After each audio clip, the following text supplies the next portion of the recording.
A paz de Cristo a todos. Sejam muito bem-vindos à nossa aula de número 4, nesta série de estudos sobre o Apocalipse, capítulo por capítulo. Se você ainda não é inscrito no canal, se inscreva, ative as notificações, dê o seu like ou seu dislike, compartilhe, comente, porque todas estas ações nos ajudam a divulgar esta mensagem para mais pessoas. O capítulo 4 de Apocalipse marca o início da terceira parte do livro, ou seja, as coisas que depois destas devem acontecer, as coisas que estão relacionadas ao futuro. Já estudamos as coisas que João presenciou, ou seja, as coisas que vistes, o passado.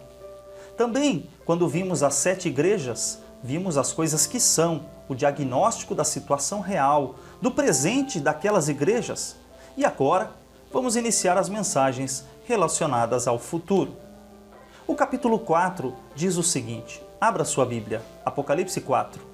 Depois destas coisas, olhei, e eis que estava uma porta aberta no céu. E a primeira voz, que como a voz de trombeta ouvira falar comigo, disse, sobe aqui, e mostrar-te-ei as coisas que depois destas devem acontecer. E logo fui arrebatado em espírito, e eis que um trono estava posto no céu, e um assentado sobre o trono. E o que estava assentado era, na aparência, semelhante à pedra de jaspe e de sardônica. E o arco celeste estava ao redor do trono e era semelhante à esmeralda. E, ao redor do trono, havia 24 tronos. E vi assentados sobre os tronos 24 anciãos, vestidos de vestes brancas, e tinham sobre a cabeça coroas de ouro. E do trono saíam relâmpagos, e trovões, e vozes. E diante do trono ardia 7 lâmpadas de fogo, as quais são os 7 Espíritos de Deus. E havia diante do trono um como mar de vidro, semelhante ao cristal, e no meio do trono e ao redor do trono 4 animais, cheios de olhos, por diante e por detrás. E o primeiro animal era semelhante a um leão, e o segundo animal semelhante a um bezerro, e tinha o terceiro animal um rosto como de um homem, e o quarto animal era semelhante a uma águia voando.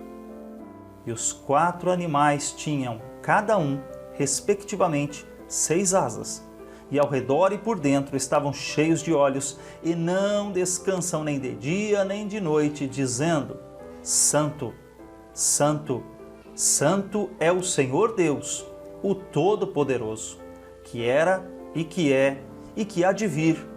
E quando os animais davam glória e honra e ações de graças ao que estava sentado sobre o trono, ao que vive para todo sempre, os 24 anciãos prostravam-se diante do que estava sentado sobre o trono, adoravam o que vive para todo sempre e lançavam as suas coroas diante do trono, dizendo, digno és, Senhor, de receber glória e honra e poder, porque tu criaste todas as coisas e por tua vontade são e foram criadas.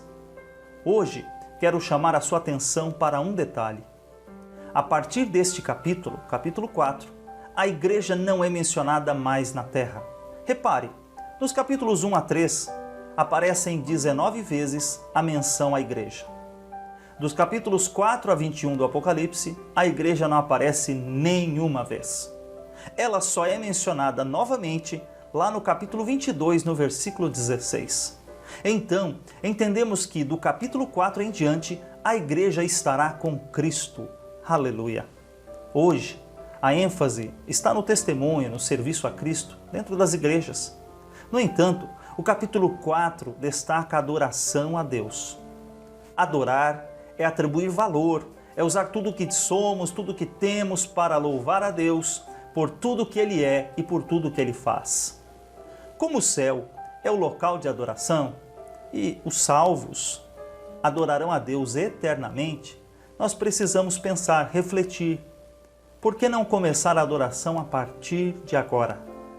O capítulo 4 e o capítulo 5 de Apocalipse podem nos ajudar com essa tarefa. Afinal de contas, o capítulo 4 mostra a adoração ao Criador e o capítulo 5 a adoração ao Redentor. Hoje vamos dar ênfase ao capítulo 4. Então, quando iniciamos o estudo deste capítulo, encontramos a palavra-chave que é trono. Aqui ela foi usada 12 vezes. A título de curiosidade, ela aparece 41 vezes em todo o livro, em todos os 22 capítulos.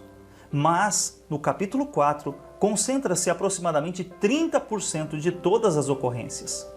Não importa o que está ou estará acontecendo na terra, porque Deus é soberano. Ele está no seu trono e Ele controla todas as coisas. E isso é a fonte de consolo para todos nós. Deus não é apenas um Deus transcendente, mas também é imanente. Ele se preocupa comigo, Ele se preocupa com você, e por isso Ele enviou seu Filho Jesus Cristo para morrer em meu e em seu lugar. Os versículos 2 e 3 enfatizam que Deus está entronizado. A aparência do que João via era de pedras preciosas como jaspe, a sardônica. Estas duas pedras faziam parte do peitoral do juízo que estava sobre o sacerdote. Ao redor do trono está o arco celeste, o arco de Deus. Alguns o chamam de arco-íris. Eu, particularmente, prefiro dizer arco de Deus, porque não foi nenhum deus egípcio, nenhum deus grego que criou, mas foi o Deus Todo-Poderoso que colocou nos céus por ocasião da aliança com Noé, lá em Gênesis capítulo 9. Normalmente, o arco de Deus aparece nos céus depois de uma tempestade, mas aqui em Apocalipse ele aparece antes da tempestade que virá sobre os habitantes da terra. Este arco lembra o julgamento de Deus, mas também a sua misericórdia. Porque mesmo quando Deus executa o seu juízo, Ele ainda usa de misericórdia. Vejamos o que está escrito em Abacuque 3, versículo 2. Ouvi, Senhor, a tua palavra e temi. Aviva, ó Senhor, a tua obra no meio dos anos. No meio dos anos a notifica. Na ira, lembra-te da misericórdia. Nos versículos 3, 4, 6 e 7, mostram 24 anciãos e 4 seres viventes, como se fosse a corte deste grande rei. Muitos podem perguntar, mas quem são esses 24 anciãos que estão assentados em 24 tronos, que possuem coroas de ouro em suas cabeças? A resposta mais plausível é que eles representam a totalidade dos santos da antiga e da nova aliança. Havia 12 tribos que representavam Israel lá na antiga aliança. 12 apóstolos que representavam a nova aliança. Não podemos ter certeza realmente de quem eles são, mas entendemos que não são os anjos, porque eles não são coroados. Por isso, entendemos que são representantes da Igreja de Deus em todos os tempos. Falando em adoração, vale ressaltar que o culto lá no templo havia sido organizado em 24 turnos, para que a adoração acontecesse todo o tempo. Os 4 seres viventes se parecem com a descrição dos querubins que Ezequiel viu, mas, na forma de adoração, eles se assemelham muito mais aos serafins que Isaías contemplou. Alguns estudiosos tentam fazer uma correlação destes seres com a descrição de Cristo nos 4 evangelhos, como por exemplo, Mateus é apresentado, ele mostra Jesus como o rei, representado pela figura do leão. Marcos, como o evangelho do servo sofredor, que mostra aqui na figura do bezerro. Lucas, como o filho do homem, na figura do homem. E João, como o evangelho do Filho de Deus, apresentando aqui a figura da águia. Há algo que nós não temos dúvidas. Estes seres viventes proclamam a santidade de Deus. Observe o que está escrito no versículo 8. E os 4 animais tinham, cada um, respectivamente 6 asas, e ao redor e por dentro estavam cheios de olhos, e não descansam nem de dia nem de noite, dizendo: Santo, Santo, Santo é o Senhor Deus, o Todo-Poderoso, o que era, e que é, e que há de vir. Esses seres viventes cumprem o seu serviço ao trono como os serafins em Isaías no capítulo 6. A designação de Deus lá em Isaías como o Senhor dos Exércitos, neste texto de Apocalipse, corresponde à expressão o Senhor, o Todo-Poderoso. Eles proclamam 3 vezes a palavra santo, com relação ao tempo, à história, porque Jesus, aqui o Senhor, ele é aquele que era, o que é e o que há de vir. Deus era santo, Deus é santo e Deus será santo. Não importa o que mudará no decorrer dos tempos, nisto não há mudanças. Diante desta verdade, tudo que não é santo se despedaça. Neste episódio, em torno do trono de Deus, desvenda-se para João o processo fundamental da história, a santificação, adoração do nome de Deus.